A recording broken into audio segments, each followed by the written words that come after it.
नमस्कार दोस्तों, आज हम इस वीडियो में आपके साथ डिस्कस करेंगे कार्बोराइजिंग प्रोसेस के बारे में।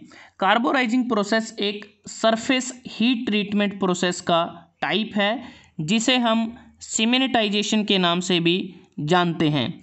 और इस प्रोसेस को करने का मेन पर्पज़ ये होता है कि हम जो वर्क पीस होता है उस वर्क पीस के सरफेस को हार्ड किया जाए, मतलब कि उस सरफेस की जो हार्डनेस है उसको इंक्रीज़ किया जाए कार्बन कंटेंट को सरफेस पर इंक्रीज़ करके। और इस प्रोसेस को हम लो कार्बन स्टील या फिर सॉलिड आयरन बेस अलॉय पर करते हैं ताकि उसका जो केस है जिसे हम सरफेस बोलते हैं उसको हार्ड कर सकें और कार्बन कंटेंट जो सरफेस लेयर के कार्बन कंटेंट है उसको इंक्रीज़ करके ऐसा किया जाता है। सरफेस लेयर को तकरीबन 1% कार्बन से ज़्यादा उसको इनरीच किया जाता है। और इस प्रोसेस को करने से पहले जिस वर्क पीस को हमें कार्बोराइज करना होता है सरफेस हीट ट्रीटमेंट के द्वारा, उस वर्क पीस के सरफेस को हमें कंटामिनेट से फ्री करना होता है। कंटामिनेट्स क्या क्या हो सकते हैं? ऑयल हो सकता है, ऑक्साइड्स हो सकते हैं, एल्केलाइन सॉल्यूशन इत्यादि हो सकते हैं। तो इनको हमें वहाँ से रिमूव करना है, वर्क पीस को क्लीन करना है।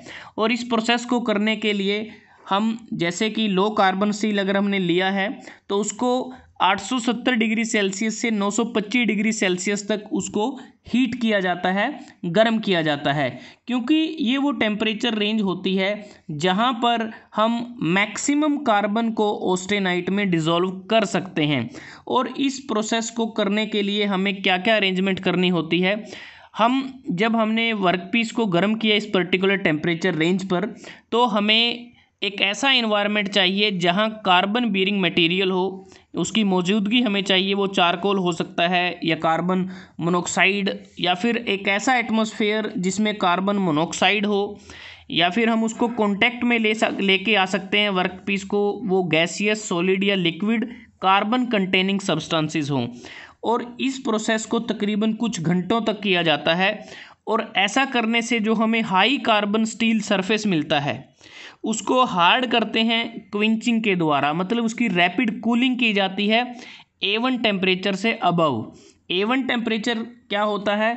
ये टेम्परेचर हमारा 727 डिग्री सेल्सियस से ज़्यादा का होता है, जिसे हम लोअर क्रिटिकल टेम्परेचर भी कहते हैं। अब बात करते हैं कि जो हायर कार्बन कंटेंट हमारे आउटर सरफेस पर हार्ड होते हैं उस दौरान कैसे वो हार्ड होते हैं? उस दौरान एक ट्रांसफॉर्मेशन होती है, वो होती है ऑस्टेनाइट से मार्टनसाइट।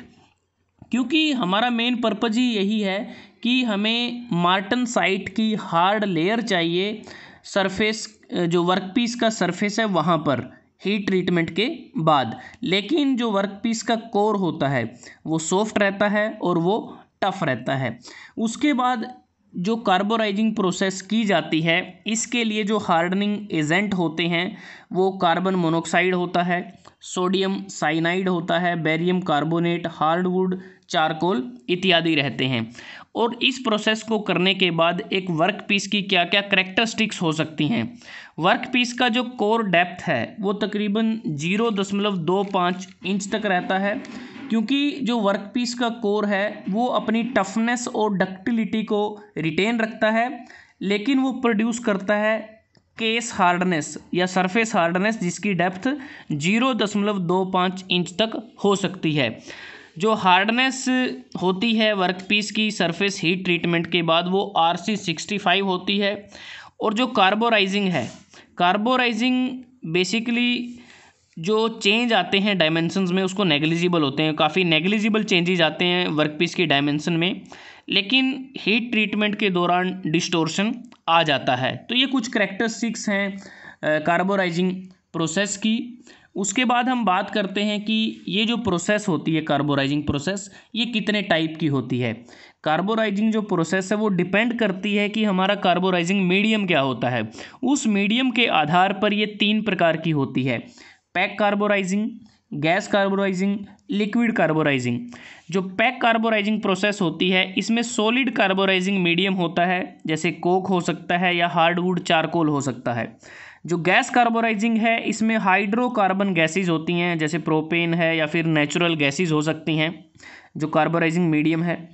लिक्विड कार्बोराइजिंग में फ्यूज्ड बाथ होता है कार्बोराइजिंग साल्ट का, जैसे इसमें हो सकता है सोडियम साइनाइड, हो सकता है बेरियम क्लोराइड, हो सकता है। तो इस प्रकार से जो कैटेगराइजेशन है कार्बोराइजिंग प्रोसेस की वो की गई है कार्बोराइजिंग मीडियम के आधार पर। अब बात ये आती है कि हमें जो पर्टिकुलर टाइप है जो सेलेक्ट करना है, इन तीनों में से किसकी ज़रूरत होगी, वो कुछ फैक्टर पे डिपेंड करता है। जैसा कि हमारी जो रिक्वायरमेंट क्या है, हमारा जो वर्कपीस का जो सरफेस है उस पर हमें कितनी हार्डनेस प्रोवाइड करनी है, हमारी डिज़ायर हार्डनेस कितनी है, उस पर डिपेंड करता है हमें कौन सी प्रोसेस फॉलो करनी है। या फिर जो इक्विपमेंट की अवेलेबिलिटी है उस पर भी डिपेंड करता है हमारी प्रोसेस। और तीसरा कि हमें कितने क्वांटिटी ऑफ पार्ट्स को हैंडल करना है। तो ये 3 फैक्टर हैं जिसके आधार पे हम सिलेक्ट करते हैं कि कौन सी जो कार्बोराइजिंग प्रोसेस है वो हमारे लिए सूटेबल रहती है। अब बात करते हैं कि कार्बोराइजिंग प्रोसेस का टिपिकल यूज़ क्या रहता है। टिपिकल यूज़ यही है कि जैसे हमने बताया कि हमारा पर्पज़ ये होता है कि वर्कपीस के सरफेस को हार्ड करना है, क्योंकि सरफेस पे कार्बन को इनरीच करना है तकरीबन 1% तक। तो उसके लिए जैसे बीरिंग में ये किया जाता है कार्बोराइजिंग प्रोसेस, गियर के केस में किया जाता है, कैम शाफ्ट इत्यादि के केस में ये प्रोसेस की जाती है।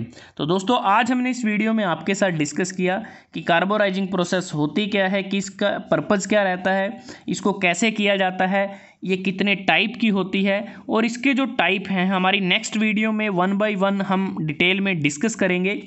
अगर आपको ये वीडियो अच्छा लगा आप इसको लाइक कर सकते हैं, शेयर कर सकते हैं अपने दोस्तों के साथ, स्टूडेंट्स के साथ, और चैनल को सब्सक्राइब करना ना भूलें।